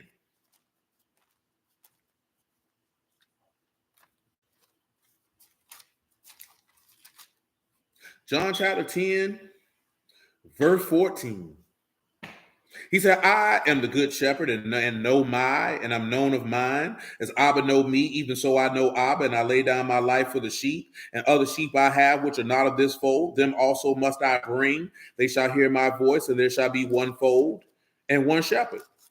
Therefore, do my Abba love me, because I lay down my life that I might take it again. No man take it from me, but I lay it down of myself. I have power to lay it down. I have power to take it again. This commandment I have received of my Abba. I mentioned the Ezekiel 37. Let's go ahead and look at it. This is why you see that he came to the house of Yehuda first. It's already written. He told you this in Hosea. Remember, Hosea prophesying to the northern kingdom. And he said that Judah wouldn't be saved by anything natural. So this wasn't a salvation that came through no battle. This is why he say David would be his God. This is a salvation that comes from Alahym himself. He didn't save you from the battle. Let me take that back. He saved you from the battle, just not the battle you thought he was coming to deliver you from. Or as we were talking about last week, he came to save you from that war and that discharge with death. Because he said, I won't have no mercy on y'all. He said, but I will with Yehuda. See, we don't be picking up on that because we be on some other stuff. What I say I was doing it? Ezekiel 37. Look at Ezekiel 37, verse 15. So I know a lot of people tell you them two that in John 10 is the Gentiles, but it's not. It's talking about Yasharal and Yehuda, because you got to validate it out the old. This is not to alienate or discharge Gentiles. It's just that particular passage ain't talking about them. That's it. Ezekiel 37:15. The word of Yahuwah came again to me, saying, moreover, you son of Adam, take you one stick and write upon it for Yehuda, and for the sons of Yasharal his companions, take another stick, write upon it for Joseph, the stick of Ephraim, for all the house of Yasharal his companions, and join them one to another in one stick, and they shall become one in your hand. That's why you have one body, one faith, one immersion, one Alahym, who is in all and through you all. Remember, Ezekiel 23 show you how it split, where he was talking about for him having two wives, which is why you see Jacob having two wives. Jacob is the only one of the three patriarchs that didn't have one wife. Abraham had one wife. Isaac had one wife. Jacob only desired one wife. He ended up with two. He ended up with two because Yahuwah's already knowing what Solomon is going to do to split the kingdom in two. So this is how the testimony get brought to pass. But it ends up coming to be one wife. And Adam had one wife. When you look at the men who are mentioned most in the text that Mashiach is emulating, especially the three men of the promise, you can see why the chief shepherd only got one wife. And why a pastor's supposed to only have one wife. You know what I'm talking about? You can see that. But when you don't believe in the testimony of a Mashiach, then what I'm saying means absolutely nothing to you. So what you see with a lot of brothers, they don't believe in the testimony of a Mashiach in this fashion. So what I'm saying, they're going to disregard it and say no. And that's fine. That's their business. But like I told y'all, it's not your job to go around and fuss, fight, and argue with any and everybody. If you have understanding, then you see that and you move accordingly. All right, brother, you got it. Fine. Pastor on with 22 wives for all I care, my nigga. But I know God ain't with you. Not if I believe what his book say. I can't. That's the same way a brother say, so if I don't believe in the Mashiach, you ain't my brother? Sure not. Because if I say you are, then I call the Lord a liar. Because he say, who is my brother? But he that do the will of Alahym. I can't say what you want me to say to be congruent with you and go against the word for you to please you. I can't do that. I can't do that. I can't do that. You might can do that. I can't do that. Because I'm not here to please men. I'm here to please God. I got to go with what the word say. That's a lot of our problem too. That go back to that conversation we was having about respected person. A lot of us just want to be down. You go along to get along, or you don't agree with something, but you ain't man enough to stand 10 toes flat and say, nah, bro, I don't rock with that. And I don't care who don't like me because I said it. What that mean to me? I don't like men, nigga, that's gay. You know what I'm talking about? I ain't got to go along with what I don't care about being liked. You ain't a man if you care about being liked. I'm not saying that you walk around and you don't want people to like you or that you going out your way to be disliked. But if you know you standing on principles, on honor, and what it is that you say you profess to believe in, and people don't like you for it, then that doesn't bother you. That's what it means when you care about not being liked. You will not compromise your integrity to be accepted. If you'll compromise your integrity, your principles, your honor, your value, everything that it is that you say you represent to be accepted, you a beta male simp mangina and a sucker and a buster. You certainly can't call yourself a man. You might as well sit down to pee to relieve the pressure on your prostate, brother. Nevertheless.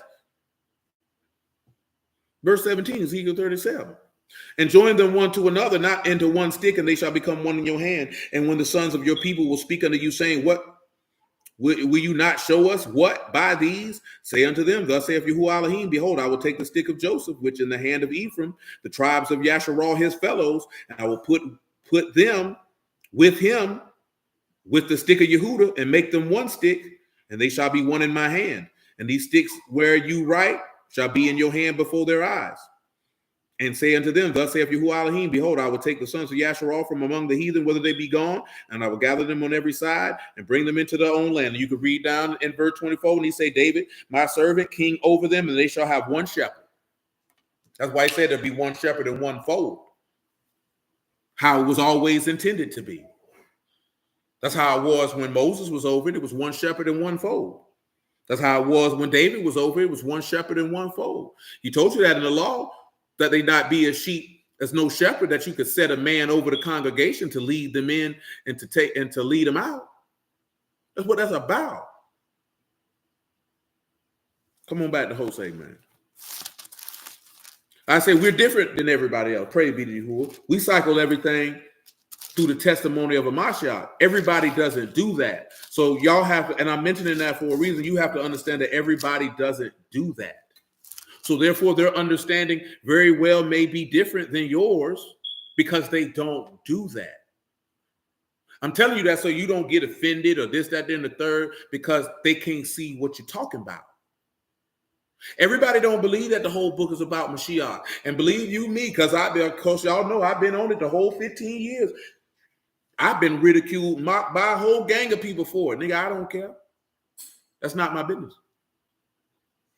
All I can say is praise be to Yahuwah that he gave me eyes to see and ears to hear and a heart to understand. I ain't got nothing to do with it if he ain't get to the next man. You have to realize they did that to the apostles when they were alive. They thought those men were utterly insane for saying that.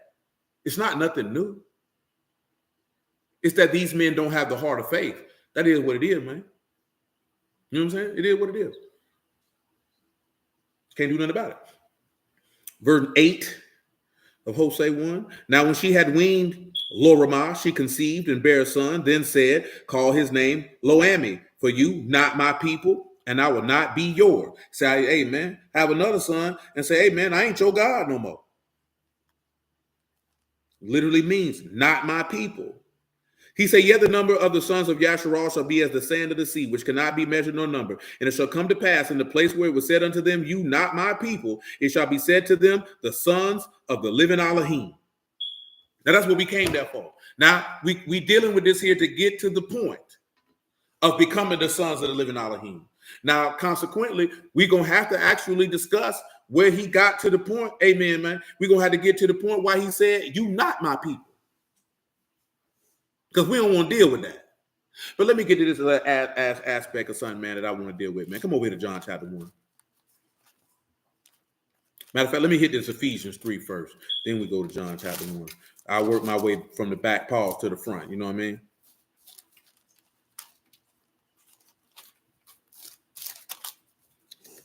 Ephesians 3 and 14, if you would. I say, man, you ain't got to worry about everybody rocking with what you rocking with. That's never been the case. It never will. The only time where everybody be rocking with the same thing is in the kingdom of a Mashiach and the kingdom of heaven. Because everybody will be in unity of the faith of Yahushua HaMashiach. Every person in the word ain't going to be in the unity of the faith. Everybody that profess this man's name or profess they're Israelite or profess to be a follower of the Bible, they all not going to be there. Only those who profess and obey and live according to the righteousness of faith that is in Yahushua HaMashiach is going to be there. That's all. It is what it is, man. See, you got to come to peace with that. A lot of us ain't at peace with that. Because you want to believe that God wants everybody. He don't want all these people, man. He know they ain't got. Remember, he going to prove everybody, man. That man had already proved these people out. He already know what time it is with them. You just don't know. Until, see, that's the thing you don't be realizing. That's why he said don't judge things before the time. God done already proved a lot of people out. You just don't know he done proved them out. So you got it in your mind, oh, he loved God. I tell my homeboy that the other day, man, I explained a certain stuff to him. He like, man, that just sound like the streets, man. The word ain't no different than what a nigga seen in the dope game, man, because human psychology is human psychology. The word don't change that. It's fake, flaw, phony people in the world. It's going to be fake, flaw, phony people in the word. It was rats and suckers in the world. It's rats and suckers in the word. You can't get caught up on that. Oh, they Israelite. They got to be solid. I already know you immature in the brain. I already know you naive and inexperienced in life if you came in the word thinking like that, which I know the mass majority of our people did. You know what I'm saying? Now, I know for me, coming in the word, I came in the word straight out the penitentiary. And then I wasn't round a lot of brews. I was round regular people. I was out in the street kicking it with dudes who were trying to hit them off with some information for salvation that was stone cold killers at a young age. I'm talking about 18, 19, 20-year-old man. Them boy told fire and they were killing people for real. You know what I'm saying? So the element that I was accustomed to being around to a certain extent, I was never removed from it. So I didn't have no idea, oh, everybody a brew, everybody like this here. Man, I already know that's not real life, man. I already know everybody ain't about what they talking about. I know everybody don't represent what they profess. I know everybody don't represent what it is that they say that they live. That's the immature frame of mind when you came in that. That's why so many people be disappointed and blame Yahuwah for them, because you had the expectations and delusions of grandeur of people who you didn't even know. Because you expected them to be X, Y, Z. Now you mad with God. Why you mad with him? Because you told yourself a bold-faced lie. He didn't never tell you that. You told yourself that. Now you upset. I know human beings are human beings, man. You know what I'm saying? They got proclivities to wickedness. Some people have tendencies to weakness and they fall prey to their weakness, not necessarily because they want to participate in evil. They just haven't strengthened and disciplined themselves enough to be able to remove themselves from things that they know will destroy them. I knew that everybody's faith ain't the same, because we can't make everybody be the same, everybody different. Nigga come in the word and just throw all rational thinking and understanding of human beings all to the side. That's just a sign of stupidity. Not stupidity through the lack of intelligence, but stupidity of throwing away reality that you knew before you got in the word. Now you want to act like your livable experiences no longer existed. That's stupid. And you're only doing that because you were so happy to have some manner of camaraderie with a group of people in a particular thing. And you let your desire for camaraderie and oneness in something, or to be a part of something, not allow you to use your rational thinking that you had been using your entire life before you started dealing with it. That's all. That's all it is. Some of us didn't do that. Most of us did. We know that because of the number of continued complaints about people being hurt by people in the word and thinking everybody was going to be righteous. I never had that thought or expectation. I only accept a man for what he showed himself to be. I don't think of anybody above anything other than what they showed themselves to be through their actions. That's it. That's another thing where people get it. The book say you don't look about a man above that which is written. We be putting people on pedestals. That's your fault. You should have did that. You shouldn't have did that. You disappointed yourself. Yahuwah didn't disappoint you. Man didn't disappoint you. You disappointed yourself. You put somebody in a position that they would never be able to fulfill. Then I'm just going to leave that alone. It is what it is. Ephesians 3:14. For this cause I bow my knee under the Abba of our Lord Yahushua HaMashiach, of whom the whole family in heaven and earth is named. So listen, let's come over here to John 1. And then we go to Genesis 5 and we out of here. And y'all willing, we'll pick up on the Shabbat where we need to pick up at, man, to make it do what it do. This hit my mind earlier. These boys were talking about this here, man. What it did, John 1:14. I know I had put something else out there yesterday, man. We'll delve into it more in depthly because we done discussed it. But I dare put it, man. You know what I'm talking about? There's multiple pieces of that can be sliced and diced and disseminated from that particular piece of information. I make it 1 and 12 because that's how I feel. But as many as received him, to them gave he power to become the sons of Alahym, to them that believe on his name, which were born not of blood, nor the will of the flesh, nor the will of man, but of Alahym. The word was made flesh and dwelt among us, and we beheld his esteem. The esteem is the only begotten of Abba, full of grace and truth. Come over here to Genesis 5. I want you to keep that in your mind, that the word was made flesh and he was full of grace and truth. What is grace and truth in this aspect?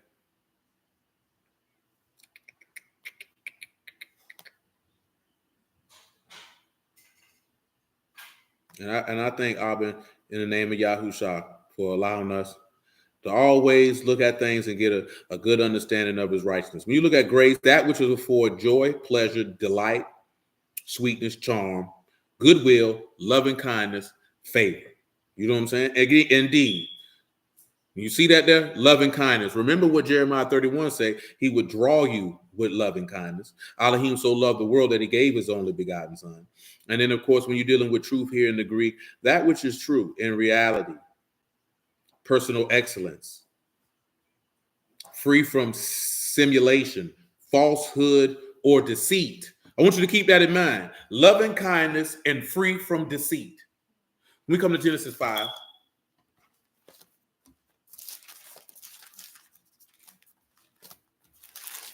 Genesis 5 and 1.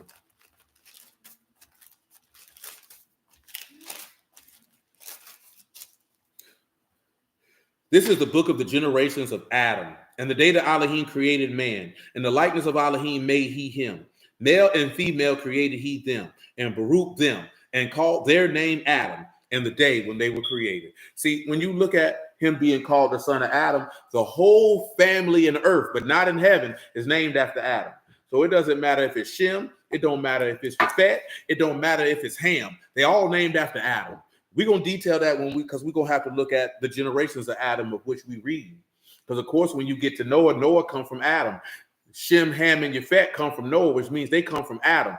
All the nations that we want to talk about, whether it's Esau, whether it's the Ammonites, whether it's the Canaanites, it don't matter. They all come from Adam. So when you see son of Adam, he's telling you that he's the son of man, the son of Adam, for the purpose of that, because now we're going to have to weave in that, of course, also to deal with the sons of God and the daughters of men, so people can stop running around here again, always thinking that this is angels. Angels don't need no vagina, boy. You know how silly you got to be? You know why people believe angels need vagina? Because you want to believe that angels are like natural born men burning in their lust, and they need to fulfill their lust and get a physical release like you do. Angels don't need to ejaculate. Don't have no need for that. Now, notice that you see that of Mashiach, that the whole family in heaven and earth is named after him. That's why you have to stop with heaven, because the whole family in heaven wasn't named after Adam. Whole family in earth was named after Adam. You know what I'm talking about? How else we know that? Because we're talking about Eve. She's the mother of all living.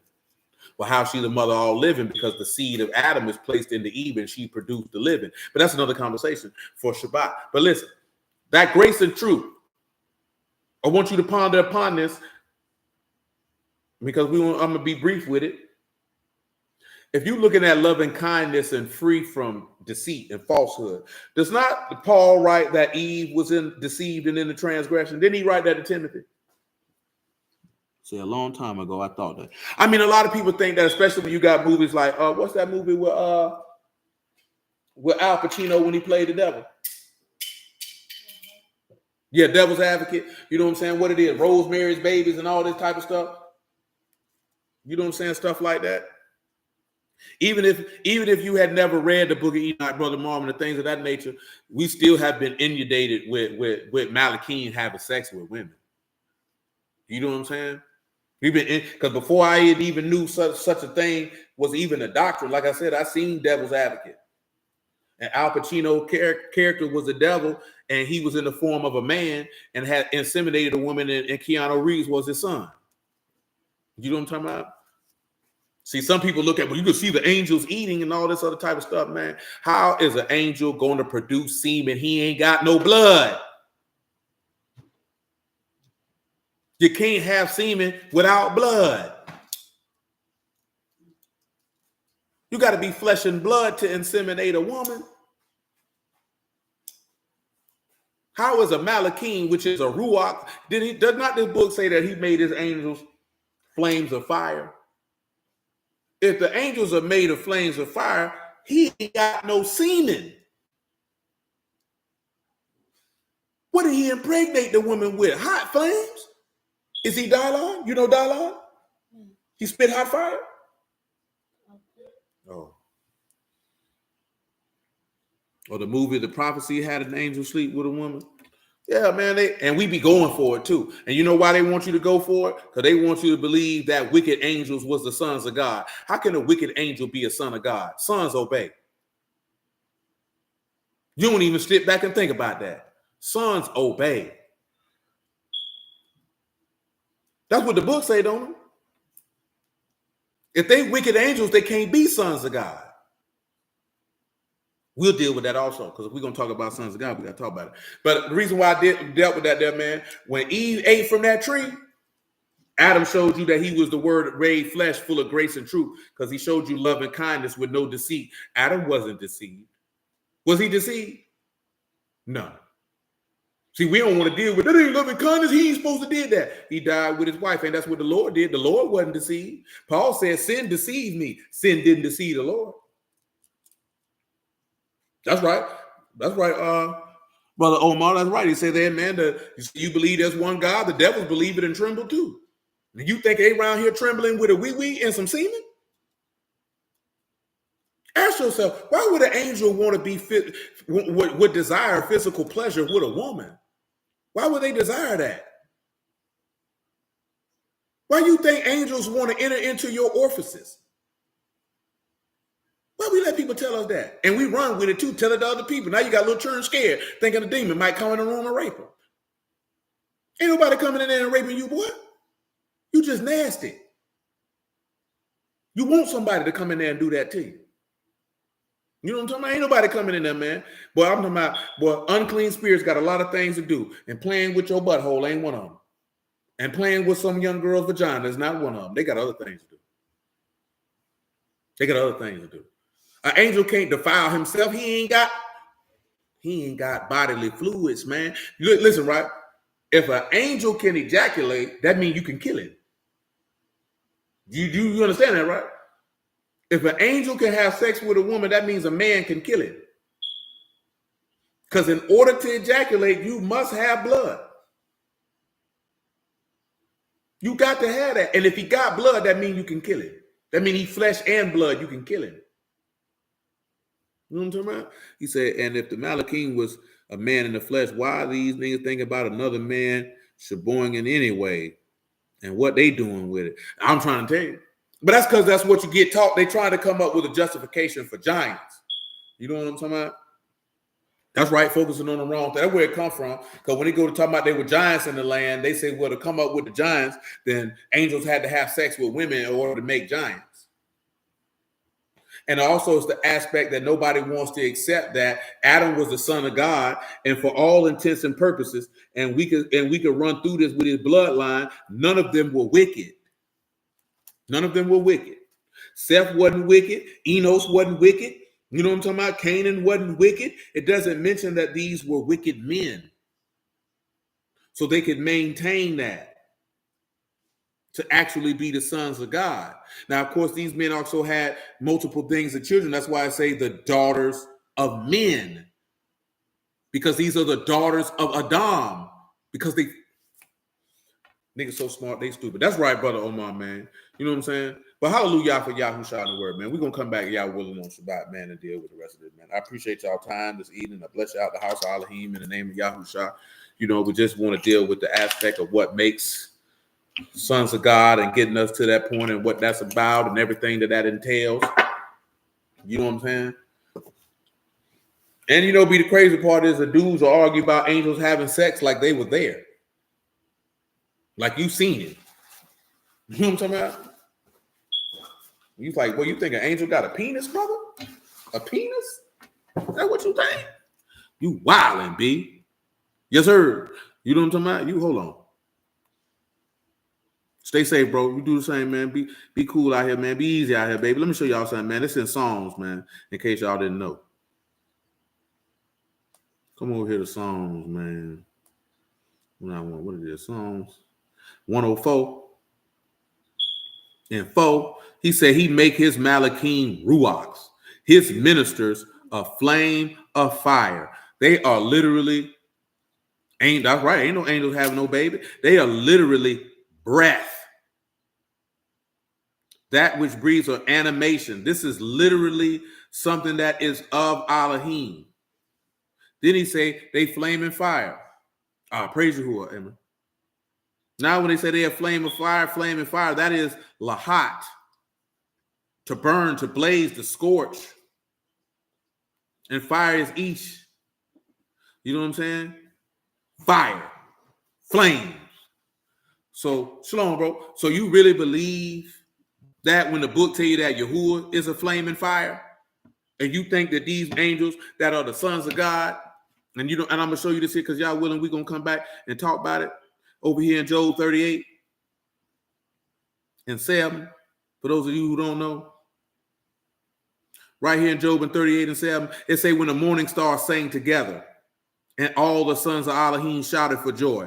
Notice how I called the sons of God morning stars. Now, of course, y'all know stars is Kokab. That's the progeny of Mashiach. And he over them because he made them, because them his offspring. That should tell you something when you go to looking at Lucifer and morning star. How is the Malachim morning stars? But that's referring to the devil. How is you a day star? How is the devil the star of the morning or the light of the day? That don't make sense. When he say we the children of light, we the children of the morning. Say they ain't got no light in him. He say ain't no truth in him. And he said if they don't speak according to the word of the testimony, ain't no light in him. And the Lord said you of your father the devil, and the lust of your father you will do. Ain't no truth in him. Yeah, you say you be safe out here too, Brother Omar. You say, wow, you right. They were created, not born of man, no mom or dad. Straight them down. Straight them down. There wasn't no angels made of no woman. Wasn't no man involved. How he got a wee and some semen? Where he get the semen from? See, that's the aspect we want to deal with. If the angel got semen, you can kill him.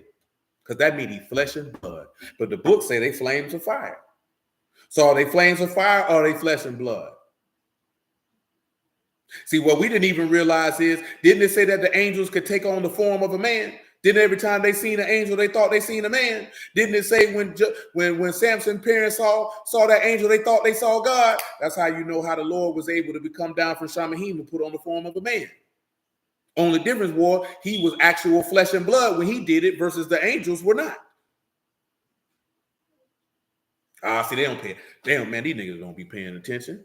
They don't pay attention to learn. They pay attention to argue. Hold on. Crystal say, if you've seen a ghost rider, spirit of vengeance, he was saying that the rider was an angel that went crazy. Also, the child in the movie was depicted as the son of the devil, since the devil, that's what, you think Satan, because that's what was in Devil's Advocate. You think Satan, of all the things he got, the book says Satan walked to and fro the earth to seek who he may devour, not who coochie he can get in.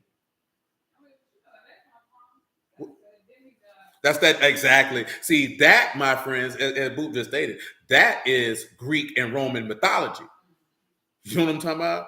See, the Greeks and Romans, they gods came down and had sex with men and women. That's where that come from. You know what I'm saying? Even the Egyptian deities, they had sex with flesh and blood. Can't mix that which is a Yahuwah with that which the people had going on. That's what we be doing. Don't even realize it.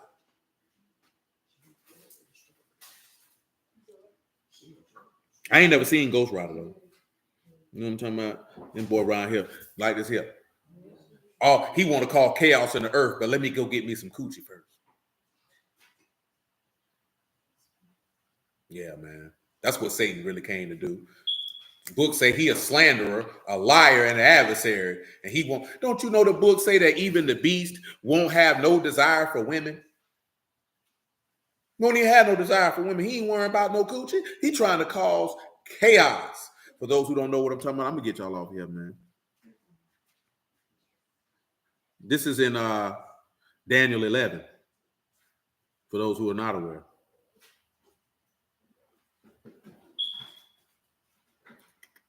What it is, man.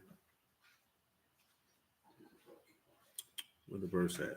Right here, verse 37. Neither shall he regard the God of his fathers, nor the desire of women, nor regard any God. He shall magnify himself. Desire here is Kendah, that desire, that which is desirable, pleasant, or precious. He has no desire for women. Don't mean you're homosexual. It just means that he has no carnal desire for physical sex. And the book says Satan gonna be in this man.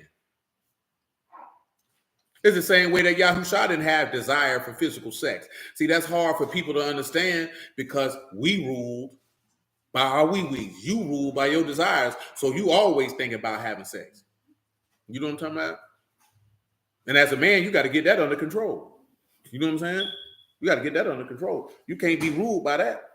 That's why a lot of dudes be out of shape, bad body, and looking sloppy and sick like Larry Holmes, man, because your testosterone low. Because all you thinking about is releasing seed. You ain't trying to eat right. You ain't trying to live. You just trying to have pleasure. And now you around here to be able to bounce doggone 6 or 7 children off your stomach. You know what I'm talking about? Walk around here, you ain't even got no wide back because you lift weights. Your back just wide because you're fat. Then you wonder why you're sluggish and tired. You're out of shape, boy. You ain't got no life force in you.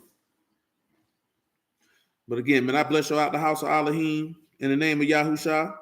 Love y'all. Appreciate y'all. Yahuwah willing, man. We catch you on Shabbat, man. We're going to make it do what it do.